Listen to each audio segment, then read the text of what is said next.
Bismillahirrahmanirrahim. Assalamualaikum warahmatullahi wabarakatuh.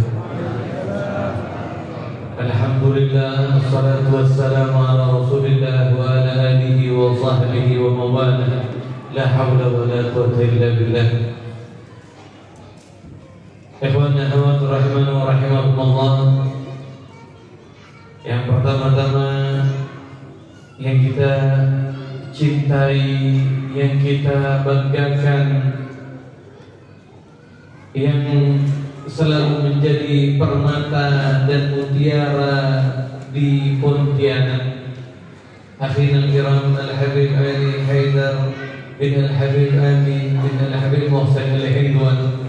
Kita doakan Habib Haidar selalu dipanjangkan umurnya oleh Allah, diangkat penyakit lahir dan batinnya oleh Allah, dijaga oleh Allah dari segala macam bahaya yang akan mengganggu jalannya untuk menuju kepada Allah, dan membimbing ikhwan ahwat untuk lebih kenal dan lebih dekat kepada Allah Subhanahu wa taala, serta dimasukkan ke dalam surga Allah Subhanahu wa taala.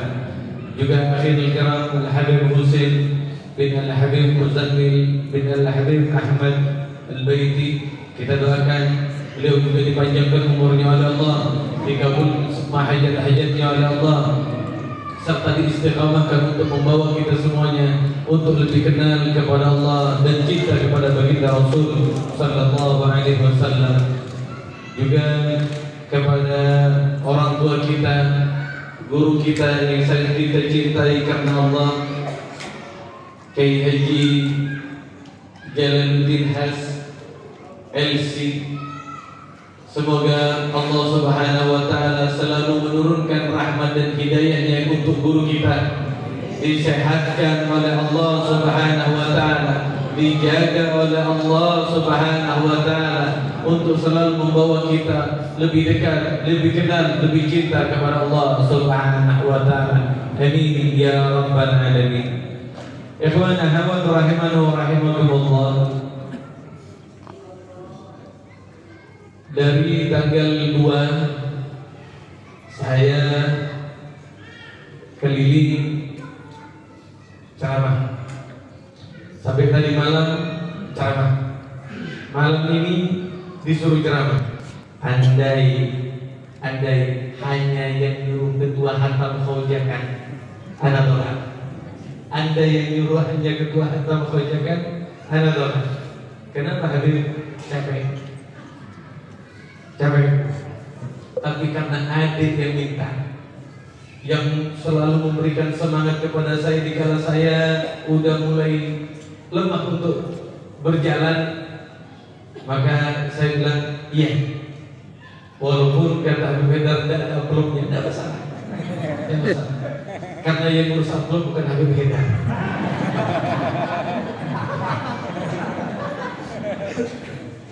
Ikhwan ahwat rahimani wa rahimakumullah. Tidak panjang yang akan saya sampaikan. Allah Subhanahu wa taala mengatakan kepada kita, "Qul in kuntum tuhibbunallah fattabi'uni yuhibbukumullah." Katakan, wahai umat Muhammad sallallahu alaihi wasallam, jika engkau benar-benar mencintai Allah, maka ikutilah aku, ikutilah baginda Rasul sallallahu alaihi wasallam, maka engkau akan mendapatkan kecintaannya Allah. Bukan hanya mendapatkan kecintaan Allah, tetapi semua dosa-dosa kita akan dihapus oleh Allah Subhanahu wa taala. Ikhwan ahwat rahimani wa rahimakumullah. Hal ini selaras dengan hadis yang disampaikan oleh Rasul sallallahu alaihi wasallam. Ahibbullaha lima yaghdukum bihi min ni'amih. Ahibbuni li hubbillah. Wahai para umat Muhammad sallallahu alaihi wasallam, cintailah Allah, karena Allah lah yang telah memberikan banyak kenikmatan kepadamu. Ikhwan ahwat, jika ada satu orang memberikan rezeki kepada kita, misalnya uang 100.000, mungkin hanya beberapa orang di antara kita yang mendapatkannya. yang lain tidak. Otomatis yang lain itu tidak mendapatkan rasa bahagia. Jika kita diberikan kesehatan, mungkin sebagiannya ada yang merasakan sakit. Hal ini juga tidak merasakan kebahagiaan secara keseluruhan. Tetapi Allah Subhanahu wa taala mengatakan, Rasulullah sallallahu alaihi wasallam mengatakan, cintailah Allah karena Allah telah memberikan banyak kenikmatan kepada kita. Iya Habib, sebagian aja, tapi kami yang lain tidak Habib. Yang perlu kita ketahui, yang perlu kita cari adalah satu kenikmatan yang mana kenikmatan ini dirasakan oleh kita semua. Apa kenikmatan yang Allah berikan kepada kita yang tidak ada satupun di antara kita yang tidak mendapatkannya? Yaitu dengan lahirnya baginda Rasul sallallahu alaihi wasallam, sehingga lanjutan dari hadis ini adalah ahibbuni li hubbillah. Cintai aku karena kenikmatan terbesar yang Allah berikan kepada kita semuanya adalah dengan lahirnya baginda Rasul sallallahu alaihi wasallam, yang mana dengan kecintaan kita kepada Rasulullah akan menyambungkan kecintaan kita kepada Allah Subhanahu wa taala. Ikhwan ahibab rahiman wa rahimakumullah, malam hari ini kita semuanya berbahagia, semuanya bersukacita, semuanya dengan euforianya kita untuk memperingati hari lahirnya Sayyidul Wujud Muhammad sallallahu alaihi wasallam. Ikhwan ahibab rahiman wa rahimakumullah, jika kita mengundang orang penting, contoh misalnya gubernur, jika kita mengundang gubernur Kalimantan Barat misalnya, maka secara otomatis wali kota akan hadir. Kenapa? Karena wali kotanya adalah bawahan dari gubernur. Jika wali kota hadir, maka otomatis bupatinya hadir. Kenapa? Karena bupatinya bawahan dari gubernur. Jika bupatinya hadir, lurah, camat, kepala desa, RT, RW-nya semua pasti akan hadir. Kenapa? Karena atasannya hadir memenuhi undangan, walaupun lurah, camat, RT, RW, bupati, wali kotanya tidak kita undang. Walaupun wali kotanya tidak kita undang, tetapi yang kita undang adalah gubernurnya, secara otomatis wali kota akan hadir. Begitulah juga dikala kita mengundang hadirnya baginda Rasul sallallahu alaihi wasallam, maka para wali-walinya Allah juga akan hadir di tempat yang penuh diberkahi oleh Allah Subhanahu wa taala. Kenapa guru kita hadir? Kenapa Syekhana hadir? Kenapa masyayikh Naqsyabandi hadir? Kenapa wali-walinya Allah itu hadir? Karena yang kita undang adalah Rasul sallallahu alaihi wasallam, sehingga para bawahan-bawahannya Rasulullah pasti akan hadir di tengah-tengah kita ini. Oleh karena itu, ikhwan ahwat, tidak usah khawatir.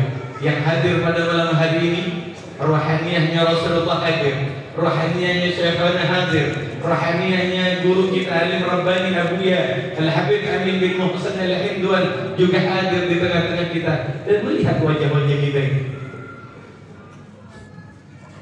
wajah yang tengah merindukan sosok indah guru kita Alim Rabbani Abuya Al-Habib Amin bin Muhsin Al-Hindwan. Dilihat oleh guru kita dengan suara yang berbisik, guru kita mengatakan, aku tahu tentang kerinduan kalian kepada aku. Aku tahu keinginan kalian ingin cepat berkumpul denganku. Bersabarlah, tempat dan waktu telah disediakan oleh Allah untuk kita semua. Yang penting kalian istiqamah. Yang penting kalian tetap putar tasbihnya, diperkuat rabitahnya. Saat kalian akan kembali kepada Allah, aku akan menemani kalian. Bukan hanya aku, kata guru kita, Syekhana. Dan tidak menutup kemungkinan Rasul Sallallahu Alaihi Wasallam juga akan menemani kalian, karena di dalam hati kalian mempunyai kecintaan kepada Allah, kecintaan kepada Rasul, dan kecintaan kepada guru besar kita, Syekhana Al-Azim Al-Habib Amin bin Muhsin Al-Hindun, dan terutama Syekhana Al-Azim Al-Habib Muhsin bin Ali Al-Hindun. Semoga Allah mengistiqamahkan hati kita untuk selalu cinta kepada guru kita, yang cinta kita ini akan bersambung kepada baginda Rasul Sallallahu Alaihi Wasallam dan akan sampai kepada Allah Subhanahu Wa Taala. Amin ya Rabbal Alamin. Ikhwan ahwatu rahiman wa rahimakumullah. Mari kita sedikit berbicara tentang detik-detik lahirnya baginda Rasul Sallallahu Alaihi Wasallam. Tadi Habib Haidar sudah menceritakan tentang orang yang mempunyai kerinduan besar kepada Rasulullah. Sekarang kita akan bercerita sedikit, mengenang serta mengingat kembali sirah dari perjalanan hidup Rasul Sallallahu Alaihi Wasallam. Rasulullah Sallallahu Alaihi Wasallam ini mempunyai kunyah. Kunyahnya Rasul adalah Abul Qasim, karena Rasul Sallallahu Alaihi Wasallam mempunyai anak pertama laki-laki tertua adalah bernama Qasim, sehingga nama Abul Qasim menjadi sebuah predikat yang dibanggakan oleh Rasul Sallallahu Alaihi Wasallam, sampai-sampai dibawa di dalam sebuah hadis, yang mana hadisnya Rasul mengatakan, barang siapa yang masuk di bulan Sya'ban, di dalam beberapa saat lagi akan masuk di bulan Ramadan, kemudian dia tetap berpuasa, padahal dia tidak pernah berpuasa, tetapi dia berpuasa akan masuknya bulan Ramadan, kata Rasul Sallallahu Alaihi Wasallam, faqad asa Abul Qasim, sesungguhnya dia telah melanggar dari apa yang ditetapkan oleh baginda Rasul Sallallahu Alaihi Wasallam. Artinya panggilan ataupun kunyah sebagai nama anak tertua laki-laki, predikat itu diajarkan oleh Rasul Sallallahu Alaihi Wasallam. Guru kita dulu kalau menulis surat ataupun menulis sesuatu, beliau menuliskan di bawahnya Abu Hilmi Farmadi. Kenapa guru kita melakukan hal itu? Mengikuti apa yang telah diajarkan oleh baginda Rasul Sallallahu Alaihi Wasallam. Tetapi guru kita juga kadang menulis nama Abu Haidar Farmadi Al-Hindun. Dan ini orang-orang tuanya kita dulu pakai hal ini.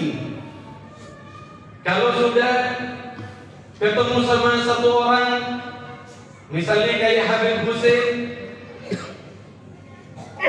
mau manggil Habib Husin bukan nama Habib Husin, Abu Zain. Karena anak pertamanya Habib Husin adalah Habib Ali Zainal Abidin yang dipanggil dengan Habib Zain. Jadi Habib Husin ini dipanggil dengan Ayah Zain atau Abu Zain. Ayahnya ini yang dipanggil ayah dari nama anaknya. Ayahnya ini, ayahnya Ahmad, ayahnya Furqan, ayahnya Abdullah, dipanggil dengan panggilan anaknya. Nah, zaman sekarang ini panggilan itu mulai dikikis, udah tidak populer lagi. Oleh karena itu, yuk, mumpung di bulan Maulid, kembalikan lagi panggilan-panggilan tentang jika seseorang laki-laki mempunyai nama anak pertama laki-laki, maka panggillah dia dengan panggilan Abu anak. Ikhwan ahwat rahiman wa rahimakumullah.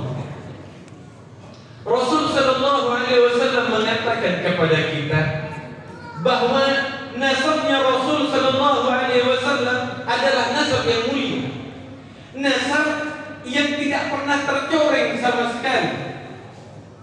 Masuk si Habib? Ya. Kata Rasul sallallahu alaihi wasallam, kharajtu min nikahin.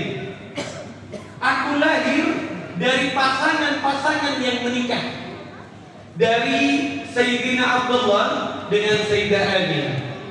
Terus sampai ke atas, sampai kepada Nabi Allah Adam alaihi salam. Mungkin ada sebagian nasab yang dia lahirnya dari hasil perzinahan, tetapi Rasulullah tidak. Kenapa? Memang dijaga oleh Allah Subhanahu wa ta'ala. Wa taqallubaka fi sajidin. Aku pindahkan tulang-tulang sulbi itu dari nutfah-nutfah itu ke pinggang-pinggang orang atau ke punggung-punggung orang yang ahli sujud kepada Allah Subhanahu wa ta'ala. Sehingga di dalam sebuah riwayat dikatakan Sayyidina Abdullah menikah dengan Sayyidah Aminah. Sayyidina Abdullah ini berumur 16 tahun. Sementara Sayyidah Aminah menikah dengan Sayyidina Abdullah berumur 14 tahun. Beda dengan anak zaman sekarang. Kalau dulu baru balik sudah mulai dijodohkan. Kamu nanti yang penting udah bisa megang lendu, cangkul, yang penting bisa megang cangkul, tahu megang arit dan sebagainya, kamu nikah. Ada yang nikah umur 12, ada yang berumur nikah 14, 16. Zaman sekarang agak aneh zamannya. Saat udah lulus SMA, dibilang sama orang tuanya, nah kau kawin. Tunggu dulu Pak. Kenapa? Kepingin kuliah. Ya sudah, untuk menuntut ilmu Pak, kita perlu dengan ilmu. Tayyib kata bapaknya, kau kuliah lah kan? Nambah 4 tahun. Setelah 4 tahun dia kuliah, disuruh kawin lagi oleh orang tuanya. Nah, kau kawin nah. Tunggu dulu Pak, mau nyari kerjaan dulu.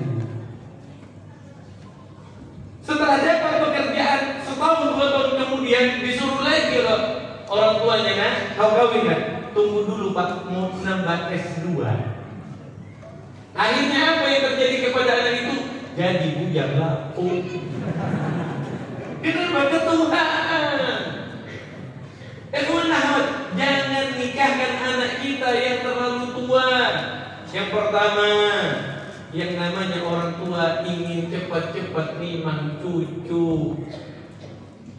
Yang nomor 2, takut orang tuanya yang melahirkannya dianggap kakeknya.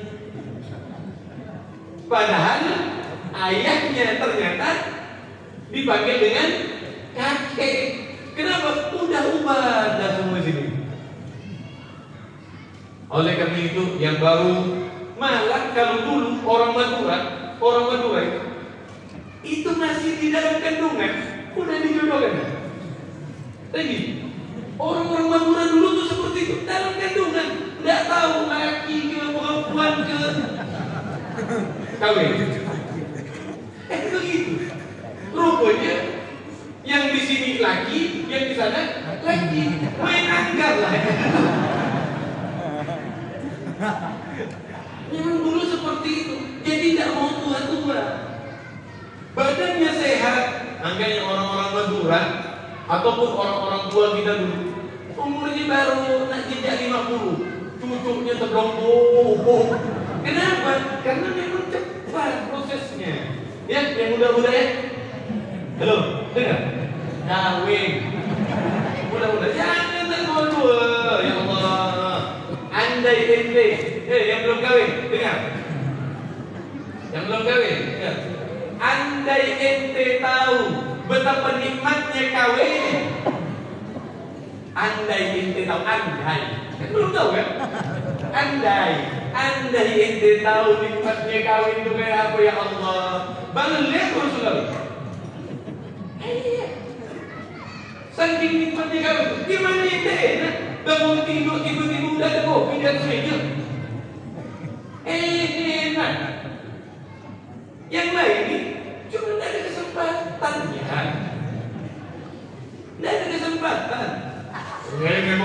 berani dah ada nak kahwin dua ni. Berani.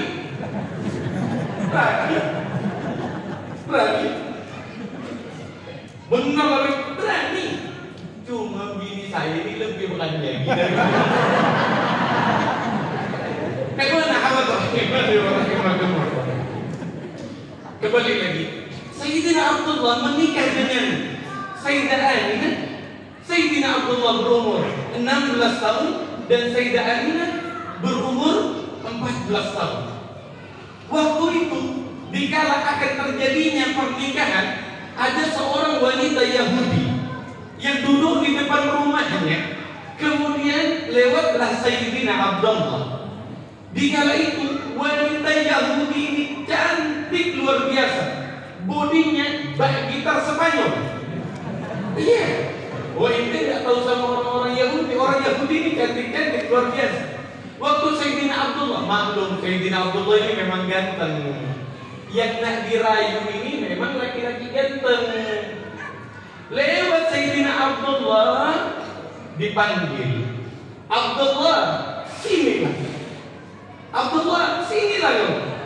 Kata Sayyidina Abdullah, ada apa? Cewek cantik panggil. Apa katanya? Abdullah, silakan kau masuk ke dalam rumahku. Kau boleh lakukan apapun kepadaku. Aku ikhlas, wahai Abdullah. Malah jika engkau ingin aku membayarmu, aku bayar kau Abdullah. Berapa banyak pun yang kau mau. Apa jawabnya Sayyidina Abdullah? La, ammal haram fal mamatatuna. Demi Allah, jika aku harus melakukan hal yang tidak diridhai oleh Allah, lebih baik aku mati. Lihat jawaban orang-orang yang beriman. Orang-orang yang sudah mantap di dalam hatinya adalah Allah, merasa dilihat oleh Allah, dirayu sama perempuan.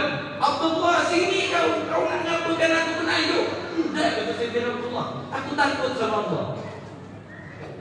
Coba lagi benar.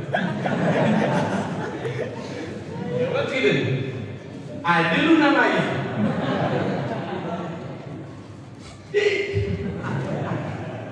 Itu nulis, ada apa?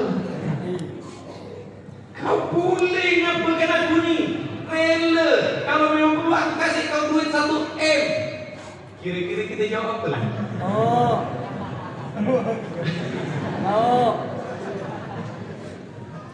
Kita jawab, nah, kecuali kau mau langsung nikah sama aku. Itu enak. Itu enak. Abang ngaku pula cerita nikah terus ada biar merangsang yang belum kawin cepat kawin. Yang sudah kawin jangan nambah. Terus nambah. Jangan nambah. Dah cukup satu. Istiqomah satu. Istiqomah satu ya. Satu ya. Nanti bininya kita itulah yang jadi Ainun Radiyah. Udahlah itu. Terima aja lah. Ikhwan hawat rahimana wa rahimakumullah. Dikala itu Sayyidina Abdullah mengatakan, "Enggak, aku tidak mau sama kau." Kenapa? Hal itu dilarang oleh Allah Subhanahu wa taala. Allah tidak ridha dengan perbuatan itu. Padahal Sayyidina Abdullah belum ketemu dengan yang namanya Islam. Tetapi Sayyidina Abdullah mempunyai keyakinan, kekuatan hati untuk tetap berjalan di jalan Allah Subhanahu wa taala. Kemudian tidak lama kemudian Sayyidina Abdullah menikah dengan Sayyidah Aminah. Setelah menikah, hamillah Sayyidah Aminah. Sayyidina Abdullah setelah hamil di dalam perutnya Sayyidah Aminah ada janinnya Rasul.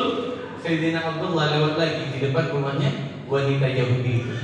Dipanggil. Dilihat sama Sayyidina Abdullah. Ternyata wanita Yahudi itu buang muka. Tidak mau. Kata Sayyidina Abdullah, wahai wanita Yahudi, bukankah awalnya kau merayu aku? Kenapa sekarang kau buang muka? Wanita cantik. Ditanya sama Sayyidina Abdullah, kenapa sekarang kau buang muka? Awalnya kau merayu aku, sekarang kenapa kau buang muka? Apa kata wanita Yahudi itu? Awalnya aku melihat ada cahaya di wajahmu, dan menurut kitab suciku bahwa darimu akan lahir satu orang laki-laki yang akan diangkat menjadi nabi oleh Allah Subhanahu wa taala. Sehingganya aku memang merayu kau agar nutfah itu, agar bayi itu berada di dalam kandunganku. Jadi wanita Yahudi itu tahu, orang-orang Nasrani itu tahu tentang Rasul sallallahu alaihi wasallam. Ya'rifunahu kama ya'rifuna abna'ahum. Mereka orang-orang Yahudi itu kenal kepada Rasul sebagaimana mereka kenal kepada anak-anaknya. Begitu ya teman. Jadi mereka orang-orang Yahudi itu kenal. Lalu kenapa kita selaku umatnya Rasulullah bisa tidak kenal sama Rasulullah? Dikala ditanyakan siapa anaknya Rasulullah, siapa nama istri-istrinya Rasulullah, siapa nama pamannya Rasulullah, siapa nama ayahnya Rasulullah, ibunya Rasulullah, kakeknya Rasulullah, nasabnya Rasulullah, banyak di antara anak-anak kita yang tidak tahu. Padahal nabinya ini adalah nabi yang akan menyelamatkan kita sampai di hadapan Allah Subhanahu wa taala. Aneh. Nasabnya orang tahu, tentang nasabnya Rasul tidak tahu. Keluarganya orang dia tahu, keluarganya Rasul dia tidak tahu. Ini aneh bin anjing zaman sekarang. Ikhwan ahmad rahimani wa rahimakumullah. Detik-detik lahirnya baginda Rasul, dikala Rasul sallallahu alaihi wasallam berumur beberapa bulan di dalam kandungan ibunya, maka Sayyidina Abdullah mulai melakukan perjalanan untuk berdagang. Dan memang di dalam dirinya orang Arab ini mempunyai jiwa dagang. Makanya di dalam Al-Quran dikatakan oleh Allah, li'ila fi Quraisy ila fihim rihlatal syita wal shayf. Sudah menjadi kebiasaan orang-orang Quraisy untuk selalu berdagang. Kadang-kadang di musim panas, kadang-kadang di musim dingin. Jadi mereka berdagangnya di dua musim, kalau musim panas dan musim dingin. Dikala Sayyidina Abdullah mau menuju ke daerah Syam, ke negara Syam, Sayyidina Abdullah masuk di kota Madinah, kemudian terkena wabah penyakit. Yathrib ini terkena wabah penyakit di situ. Akhirnya Sayyidina Abdullah wafat. Kalau bahasanya kita nih, wabahnya itu kayak corona lah ceritanya itu. Jadi di tempat itu, di waktu itu ada wabah sehingga wafatnya baginda Rasul, wafatnya ayahanda baginda Rasul sallallahu alaihi wasallam, dan Rasulullah sudah yatim di dalam perut ibunya.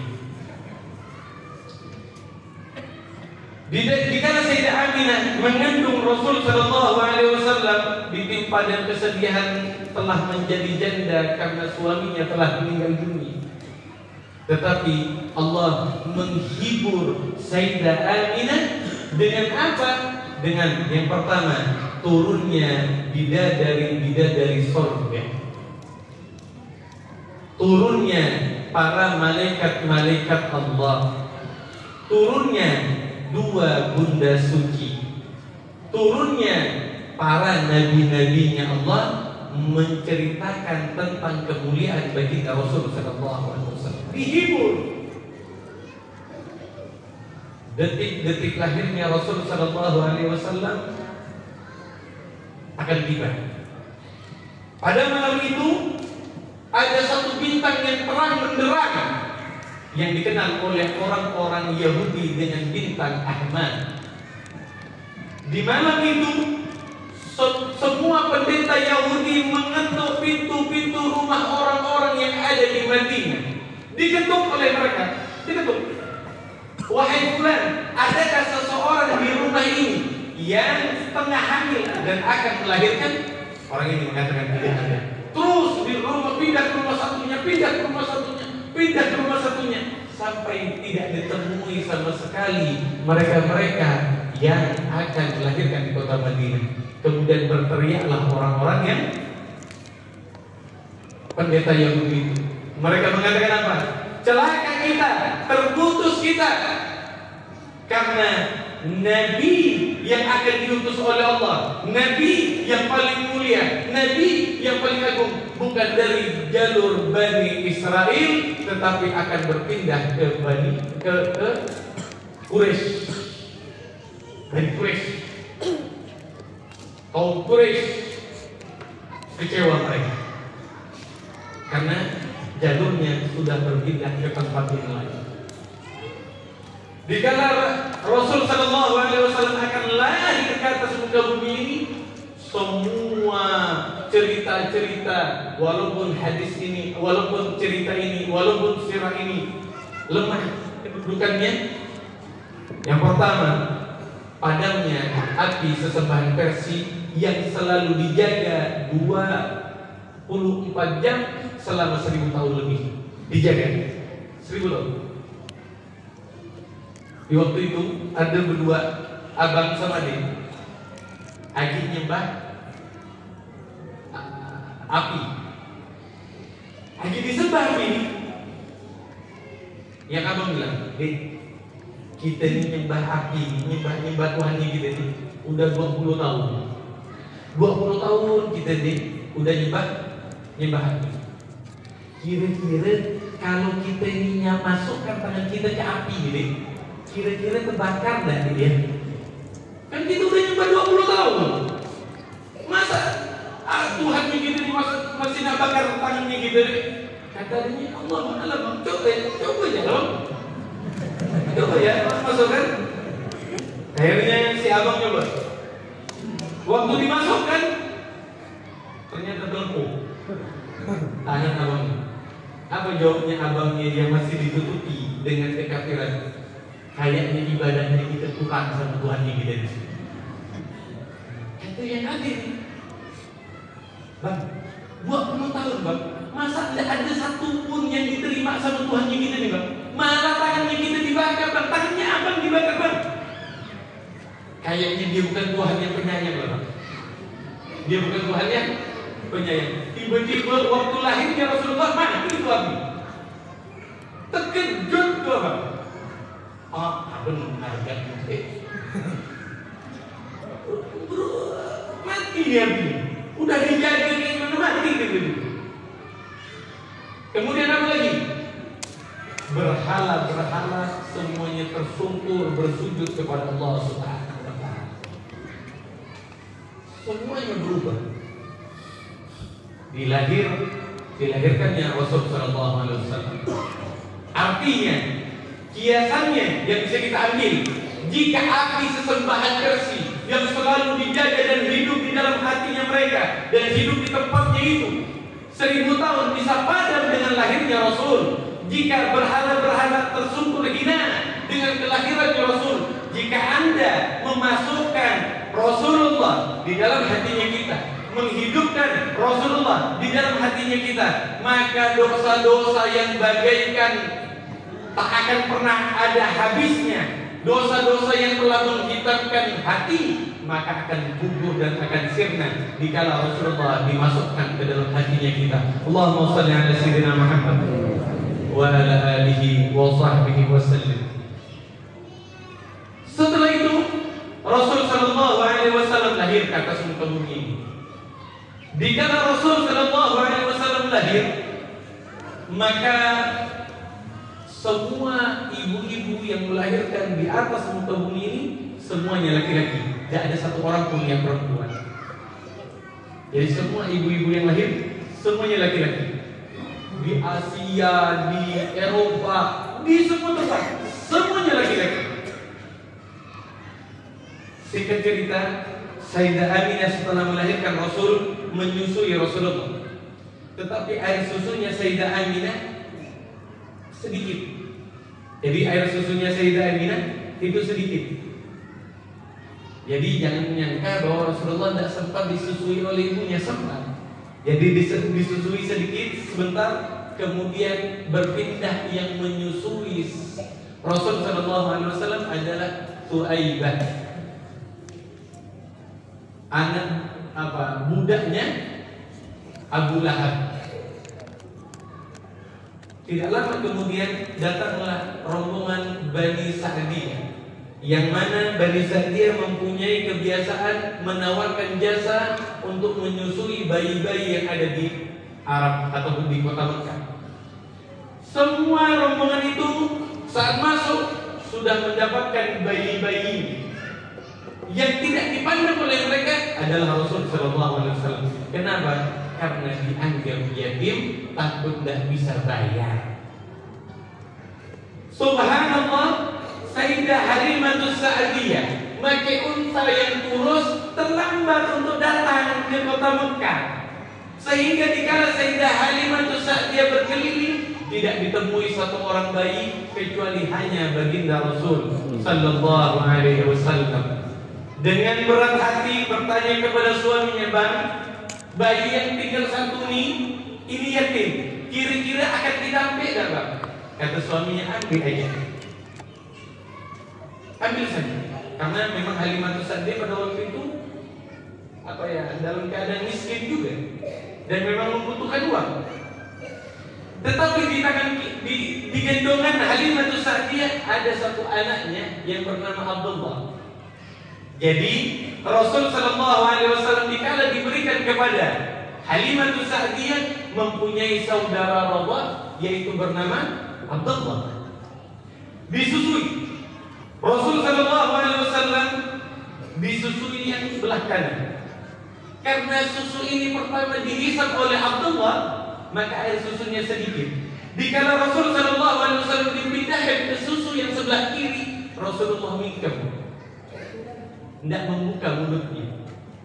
Dipindah lagi ke sebelah kanan, Rasulullah menganga lagi, dihisap lagi.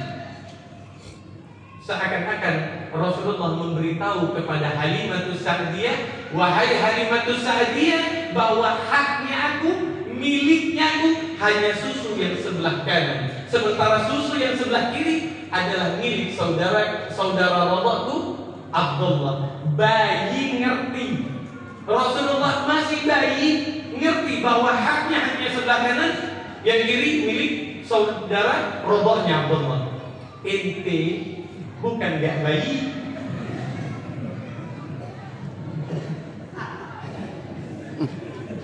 Kita nih yang belum 17 tahun tutup telinga. Kita nih bukan gak bayi, paham. Ngambil satu megang satu, ngambil satu megang satu. Tak boleh kayak gitu. Udah tahu udah keluar air, masih. Tidak boleh. Tak boleh. Ikhwan hadirin rahimani wa rahimakumullah. Singkat cerita,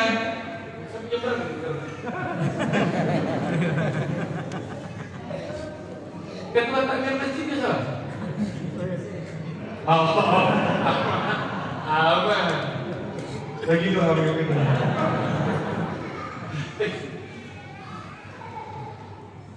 Ikhwan hadirin rahimani wa rahimakumullah. Di kala perjalanan Rasul Sallallahu Alaihi Wasallam dari kota Mekah ke kota Madinah, dari kota Mekah menuju ke Bani Sa'diyah, Rasul Sallallahu Alaihi Wasallam dimasukkan ke dalam Ka'bah untuk perpisahan. Apa jawabnya Halimatus Sa'diyah di kala Rasul dimasukkan ke dalam Ka'bah? Fanakasa ra'sahu Hubal ta'ziman li Rasulillah Sallallahu Alaihi Wasallam. Hubal yang disembah-sembah oleh orang seakan-akan menunduk dikala Rasulullah akan masuk ke dalam Ka'bah. Untanya Halimatus Sa'diyah yang awalnya lemah, malas dan sebagainya, dikala dinaiki oleh Rasul Sallallahu Alaihi Wasallam menjadi bersemangat sehingga jarak yang pertamanya 2 hari dari rombongan Halimatus Sa'diyah sudah berangkat, maka dapat dikejar oleh Halimatus Sa'diyah. Nyampe di Bani Sa'diyah, Rasul Sallallahu Alaihi Wasallam memberikan keberkahan luar biasa. Air susu kambing yang awalnya tidak mengalir, dengan lahirnya, dengan datangnya Rasulullah di rumahnya Halimatus Sa'diyah, menjadi deras air susu, sehingga Halimatus Sa'diyah tidak kekurangan apa-apa. Setelah itu, ayuhal ikhwan, dikala Rasul Sallallahu Alaihi Wasallam berumur 2 tahun, memang jaraknya 2 tahun karena menyusuinya itu 2 tahun. Disusui oleh Halimatus Sa'diyah. Setelah disusui oleh Halimatus Sa'diyah 2 tahun, dikembalikan ke ibunya. dikala dikembalikan kepada ibunya, maka Sayyidah Aminah menolak. Jangan kau kembalikan bayi ini kepada dulu, jangan. Kenapa? Ada apa? Demi Allah, sesungguhnya aku, Sayyidah Aminah menceritakan tentang kejadian-kejadian yang luar biasa yang didapati oleh Sayyidah Aminah. Aku didatangi oleh bidadari, aku didatangi oleh ini, aku didatangi oleh ini, diceritakan.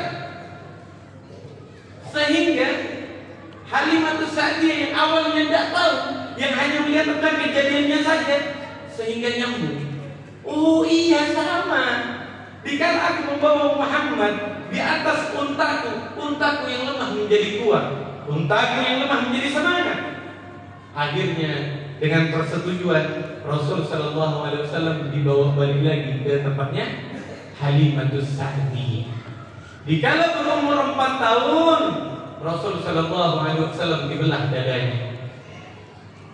dadanya oleh malaikat, diambilkan piring emas, wajan emas, kemudian disiram dengan air zam-zam, bukan untuk membersihkan hatinya Rasul, bukan, karena hatinya Rasulullah itu sudah suci, tetapi menambah hikmah, menambah pemahaman tentang Rabbu Jalla wa Ala. Karena kejadian itu Rasulullah pingsan. Sayyidina Abdullah, saudara rohnya Rasulullah, datang kepada Halimatus Sa'diyah. Muhammad ada yang membunuh, Muhammad ada yang bunuh, kata Abdullah. Maka berdebarlah jantung Halimatus Sa'diyah dan dilihat ternyata Rasulullah lagi pingsan. Ketakutan Halimatus Sa'diyah. Terjadinya operasi pertama kali adalah di zamannya Rasul Sallallahu Alaihi Wasallam. Rasulullah ini Pak, umur 6 tahun dan umur 6 bulan. Rasulullah di umur 6 bulan udah bisa jalan. Umur 6 bulan Rasulullah bisa jalan dan tidak pernah jatuh. Kalau anaknya kita, ya belajar jalan 2 langkah jatuh, jalan 2 langkah jatuh. Tapi kalau Rasulullah jalan tidak pernah jatuh. Umur 8 bulan Rasulullah bisa bicara dengan fasih. Kalau anak kita kalau baru belajar ngomong, banam, tidak jelas ngomong apa. Tapi Rasulullah kalau berbicara jelas dari umur 8 tahun, 8 bulan. Bayi ini apakah dikatakan bayi biasa? Bayi ini bayi yang luar biasa. Singkat cerita, Rasulullah dikembalikan kepada Sayyidah Aminah. Setelah nyampe di Sayyidah Aminah, Rasulullah dibawa ke kota Madinah untuk diperkenalkan kepada keluarganya, keluarga ayahnya yang ada di Madinah. Jadi kalau kita punya anak, memang menjadi sunnahnya itu dibawa keliling ke rumah keluarga. Apalagi anak pertama, kasih tahu. Dan biasanya dikasih uang. Kalau orang Madura tuh, ini cucu anak yang pertama, masya Allah, keluarga.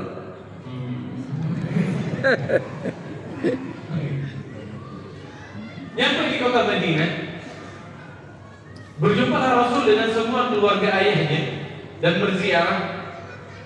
Hendak pulang ke kota Mekah di tempat yang bernama Abwa. Sayyidah Aminah jatuh sakit. Tak lama dari itu Sayyidah Aminah wafat. Setelah wafat Sayyidah Aminah, Rasul Sallallahu Alaihi Wasallam dirawat oleh kakeknya. Ini sebenarnya panjang Pak ceritanya. Kawan Ahmad sebenarnya cerita ini masih panjang. Tapi takut masjid ini tidak sanggup menyiapkan amplopnya. Itu ya. Kalau saya mau cerita bisa. Cuma takut tidak sanggup. Jauh-jauh ini dari kawan ini.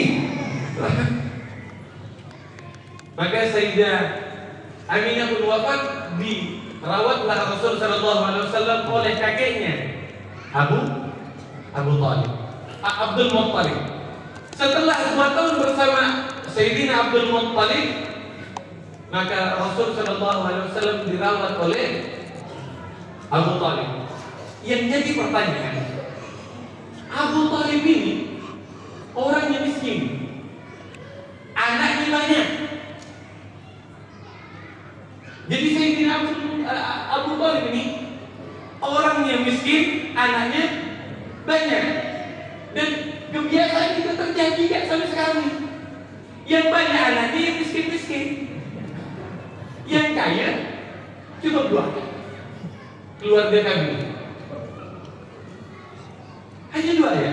Coba lihat yang miskin itu. Karena pertama kali tidak mikirkan harta kita. Jadi enak. Malam Jumat jadi. Lalu Jumat langsung bulan depan udah dah. Aman dah, tidak ada bendera Jepang-Jepangan lagi dah. Jadi Rasul Shallallahu Alaihi Wasallam dikasihkan ataupun dirawat, diserahkan kepada Sayyidina Abu Thalib. Padahal pamannya Rasulullah banyak. Ada Sayyidina Abbas, ada Sayyidina Hamzah, ada Abu Lahab, ada Abu Thalib. Kenapa yang dipilih Abu Thalib padahal yang lain lebih kaya daripada Abu Thalib? Ternyata Abu Thalib satu ayah dan satu ibu dengan Sayyidina Abdullah. Jadi Sayyidina Abdullah dengan Abu Thalib itu satu ayah satu ibu. Sementara Sayyidina Hamzah dan Sayyidina Abbas dan Abu Lahab itu satu ayah tapi lain ibu. Nah, sekarang sudah paham. Jadi dan ini menjadi tradisi. Kalau kita mempunyai saudaranya kita ini meninggal, wafat saudaranya kita, maka anaknya saudara akan diambil oleh saudara yang memang satu ayah dan satu ibu. Ini memang tradisi. Singkat cerita, ini kita singkat-singkat nih. Kita main singkat-singkatan. Kemudian Rasul Shallallahu Alaihi Wasallam ketemu dengan satu orang pendeta yang bernama Buhairah dikala Rasul dibawa berdagang ke kota Syam. Buhairah Rahim nama lengkapnya. Mungkin kawan ahwat hanya dengarnya Buhairah, tetapi nama lengkapnya Buhairah Rahim. Disuruh balik. Kita singkat balik. Dan dimulai dari saat itu Rasul Sallallahu Alaihi Wasallam mengembala kambing. Dikala mengembala kambing, maka di saat itu pula dikala Rasul Sallallahu Alaihi Wasallam berumur 17 tahun, Rasulullah dekat ataupun kenal dengan yang bernama masyaikh dari salah satu tarekat Naqsyabandiyah, masyaikhnya kita yang bernama Sayyidina Abu Bakar As-Siddiq. Jadi Sayyidina Abu Bakar berteman dan akrab dengan baginda Rasul dikala berumur 17 tahunan. Nanti akan saya ceritakan gimana ceritanya, Beb? Nanti. Kalau sekarang hampir jam 8 ya. Jam 8 sudah 1 jam setengah. Kalau 1 menitnya 100.000 sedang ya ini. Begitu. Singkat cerita ya ikhwan, Rasul Sallallahu Alaihi Wasallam ngambil dagangan kepada satu orang, kemudian dijual oleh Rasulullah. Setelah dapat keuntungan dan sebagainya, maka dagangannya dan modalnya dan untungnya diserahkan kepada si pemilik modal. Rasulullah hanya dapat bagiannya. Kira-kira bisa tak kita ikut kalau dagang gitu? Minjam duit, minjam lagi barang apa? Sarung sini. Saya jualkan ya, berapa harganya? 150. Oke, yuk. Ini dari orangnya jual modal asli 140. Ente mau beli lebih marhaban. Yes. Anda belilah 170. Nih, Anda 170. Nih, Anda 170. Semua dari modal-modal 170-nya dikasihkan ke orang itu. Habis itu ditunggu. Ente nak ngasih ada berapa? Oh, kalau zaman sekarang bisa kayak gitu, wali. Kalau itu wali. Ikhwan Ahmad rahiman wa rahimakumullah, sampailah suatu Rasul sallallahu alaihi wasallam meminjam ataupun mendagangkan dagangannya Sayyidah Khadijah. Didagangkan. Untung banyak. Sayyidah Khadijah mulai menaruh rasa. Disuruhnya nama satu orang laki-laki Maisarah untuk menemani Rasul dan menceritakan semua kejadiannya. Berangkat ditulis sama Maisarah ini apa kejadiannya ditulis.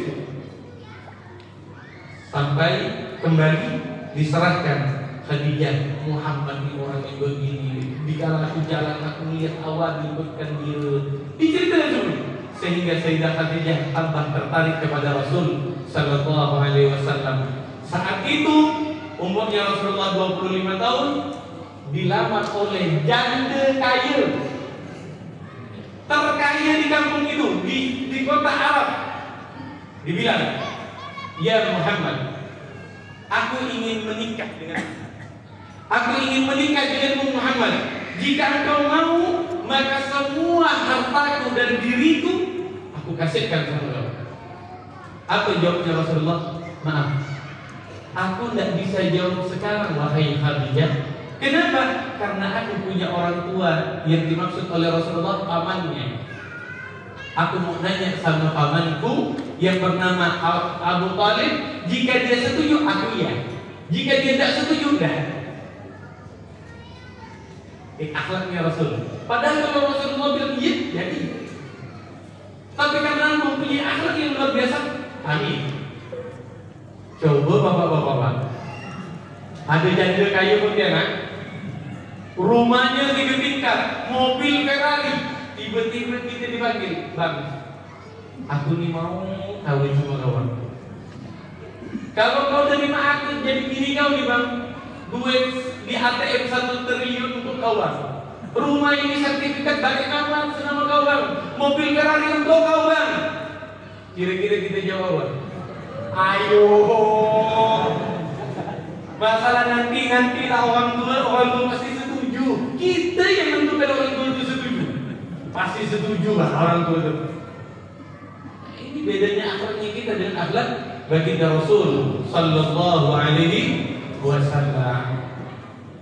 Ada yang mengatakan setelah Rasul sallallahu alaihi wasallam menikah dengan Sayyidah Khadijah, mulailah Rasulullah mempunyai kurang lebih 6 orang anak dari Sayyidah Khadijah. Yang pertama yang bernama Qasim, yang kedua bernama Sayyidina Abdullah, yang ketiga Sayyidah Zainab, yang keempat Sayyidah Ruqayyah, yang kelima Sayyidah Ummu Kulthum, yang keenam Sayyidah Fatimah Zahra. Tetapi ada satu anaknya Rasul sallallahu alaihi wasallam lahir di kota Madinah yang bernama Sayyidina Ibrahim. Lahir dari seorang wanita yang bernama Mariyatul Qibtiyah.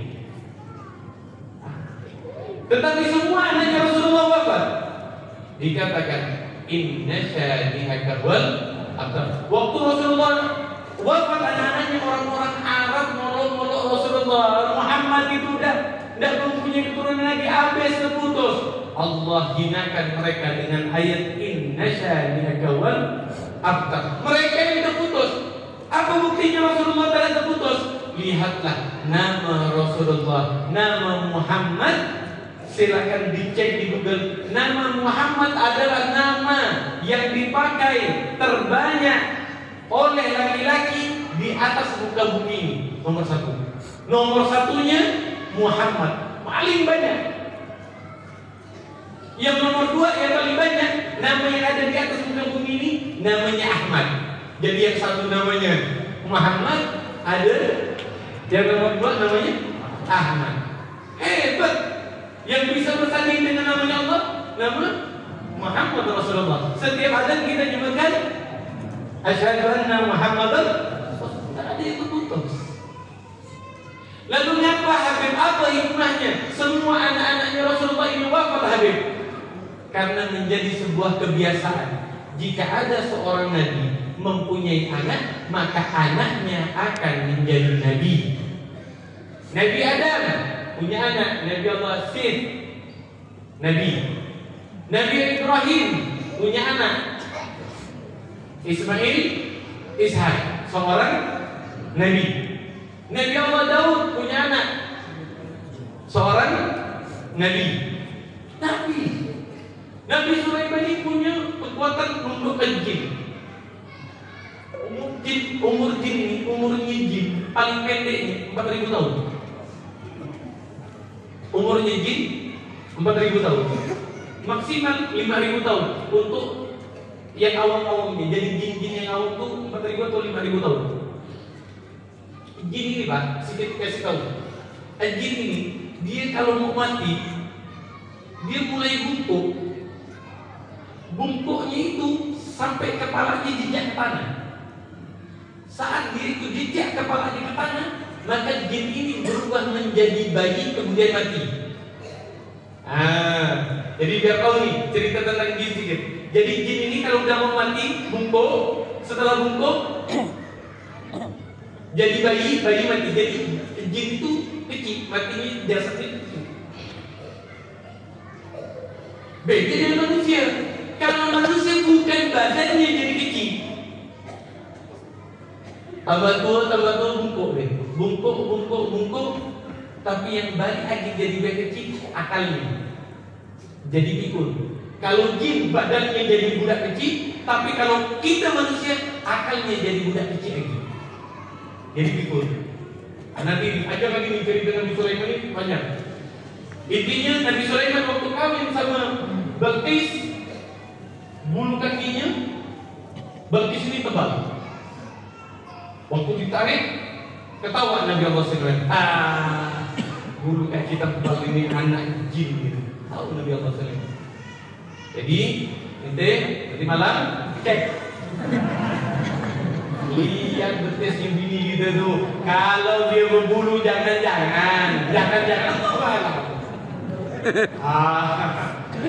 jadi ada alasan deh. Kaki kau ini berbulu nih. Tadi Habib Halim itu cerita deh. Kaki yang berbulu nih deh begini. Abang mau cari yang tak berbulu ini deh.